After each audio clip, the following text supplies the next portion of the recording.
Hi, I'm Dr. Amy Robbins, and welcome to Life, Death, and the Space Between podcast. I'm a clinical psychologist and medium, and here we explore life, death, consciousness, and what it all means.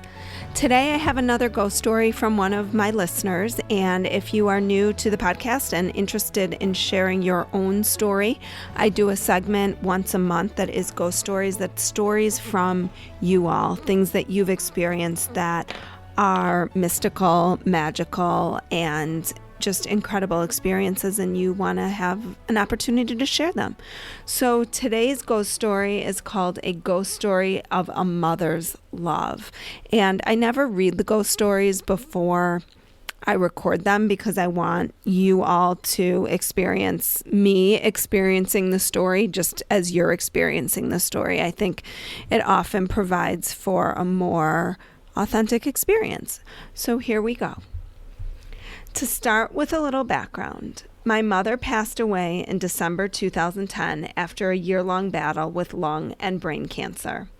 I'm thankful for the time we had to say our goodbyes and feel honored to have spent all the time I was able helping her through her hospice care.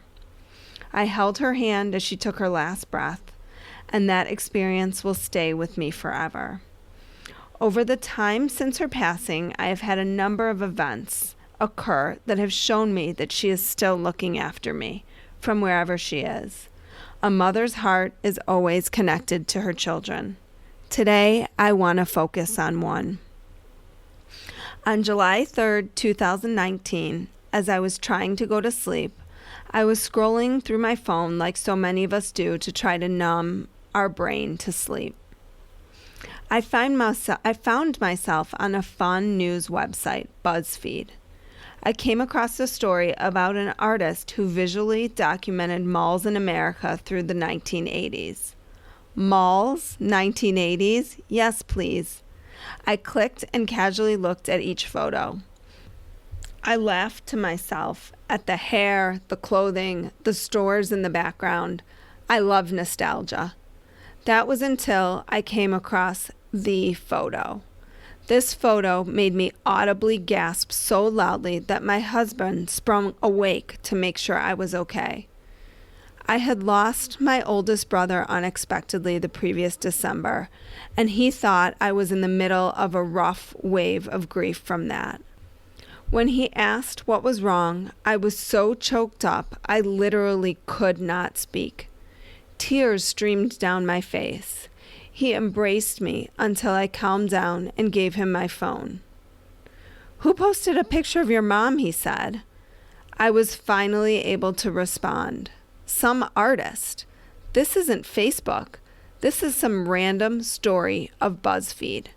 We both marveled at the image. Could it be? You have to know a little something about my mother. She never wanted her picture taken. Her duck and roll were notorious when the camera was around. So much so that when she passed away in 2010 and I wanted to place different pictures of her on the table at the memorial reception, we had a hard time getting enough to pull it off. There were a handful of candid shots where she was unaware in the background. There are a small handful where she posed with us kids during events because she had to. There are just so few images of my mother out there. I immediately copied the mall picture and sent it to my father, my brothers, her sister, her best friend, and my best friend from childhood with no description. The next morning, I awoke to messages from each asking where I found that picture of Charlene. Charlene, who didn't let pictures be taken of her and who didn't shop. Ha! Her body, her face, her hair, her clothing, her watch, her purse. Everything about this picture was my mother. Also of note, the girl next to my mother looks strikingly like me, as about half the group pointed out. My head is turned away completely, but my mile-high wave bangs, the Hard Rock Cafe shirt, the bunched white socks, the way I stood, me in the late 1980s. I sought out the artist. He had at one time done crowdfunding to publish these items in a book. And I emailed him to ask him when and where the picture was taken. I continued through the day not thinking about the picture much. We were out late watching 4th of July fireworks. When I came back in, got the kids in bed, and settled into my normal before bedtime routine, I checked my emails to see if the artist had responded. The image was from a mall in South Carolina. He remembered specifically because the flooring is rather unique, and it was his hometown mall. I called my dad to confirm. We had never visited South Carolina. We laughed about how much this was my mother and wondered if the rest of this woman's life, who could not be my mother, but instead a doppelganger, mirrored my mother. Did she have the same habits, same mannerisms? How many children did she have? Was her husband also a match for my father? In retrospect, this was a sign from my mother. And in a very short span of time, it would become apparent why she made herself known. On Friday, July 5th, my cousin, my mother's sister's youngest, lost control of his car while driving home from work. He crossed the line, overcorrected into a ditch, overcorrected across traffic, and into a culvert. He wasn't wearing a seatbelt, and the off-duty police officer and off-duty firemen who happened to see the accident could do nothing to save him. He was gone. The funeral was planned for Saturday, July 20th because of a pending mandatory autopsy and to have the funeral fall on a Saturday per my uncle's request. My family and I made plans to travel into town and celebrate my cousin's life. We lamented about the picture being a sign from my mother that she was there to help my cousin transition from this life to the next. On July 15th, I got a call from my father. Traveling from out of state, I answered thinking he wanted to talk logistics of the trip. Instead, he was calling to tell me that he was being admitted to the hospital with some trouble breathing.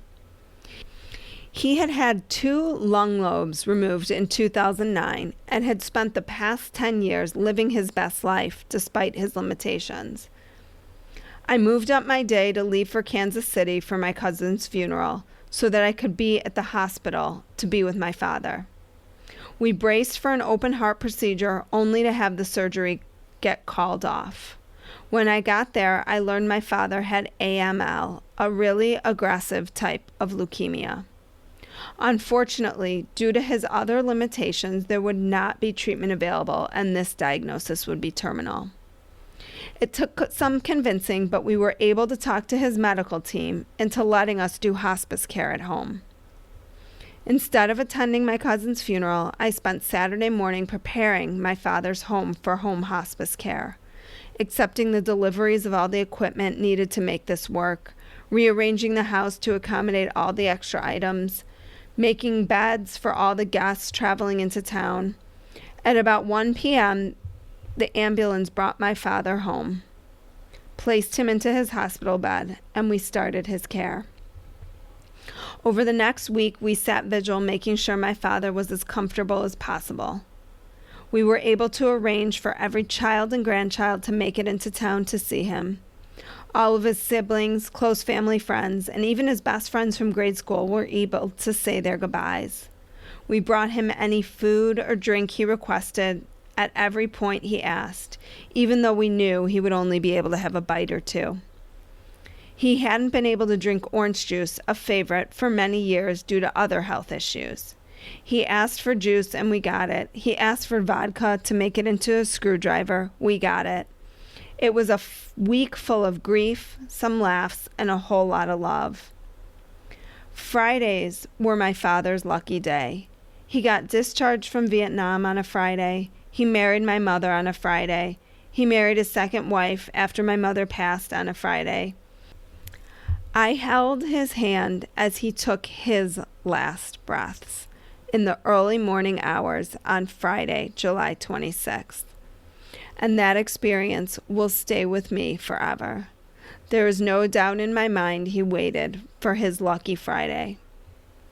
I also have no doubt that the photo of my mother was her way of letting us know that she was here and was part of all the events that happened in July 2019. It was her way of saying that everything would be all okay, providing us with some much needed comfort in the only way a mother's heart can do. So thank you so much for sharing your story. And first of all, I'm honestly floored by how well everybody who submitted stories writes and how beautifully they share their stories. So I hope that I do justice to your story. And if you are interested, please send me an email at dramyrobbins@gmail.com. If you want to submit your ghost story, I would love to read it for my listeners, as I think we all are comforted by the words of and the experiences of our loved ones who continue to connect with us, even though they are no longer here in a physical body. Like what you heard today and want to hear more? Wondering what comes next and what it all means? Head over to Apple Podcast, Spotify, Stitcher, Google Play, or anywhere you get your podcasts and hit subscribe. Also, if you could take a minute to rate and review my podcast, I would really appreciate it. Stay tuned as we continue to explore life, death, and the space between.